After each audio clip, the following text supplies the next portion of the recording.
क्रिस्का recording studio Ekangar Sarai. DJ Kundan राज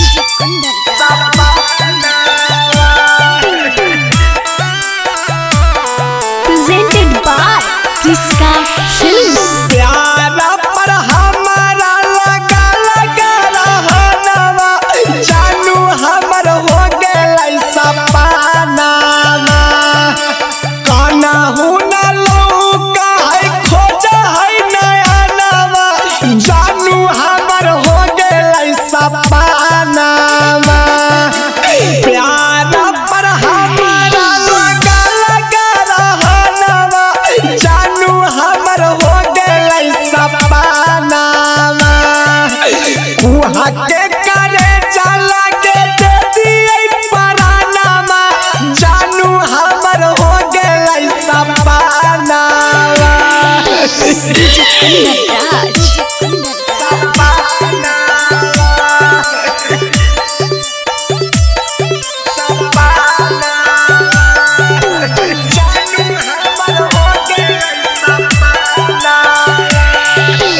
देखला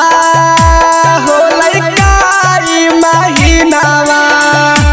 हमरा रोई रोई काटा है रात दिनावा जागी के कराही बिहानावा अरे ओकरा बिना आवे नहीं नीनावा आई साना बान मर के कावन तू सबानावा जानू हमर हो गेलै सपनावा प्यारा पर हमारा लगा लगा रहनवा जानू हमर हो गेलै सपनावा डीजे कुंदन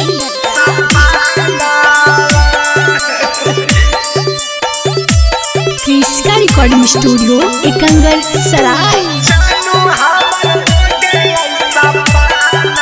अरे पहिले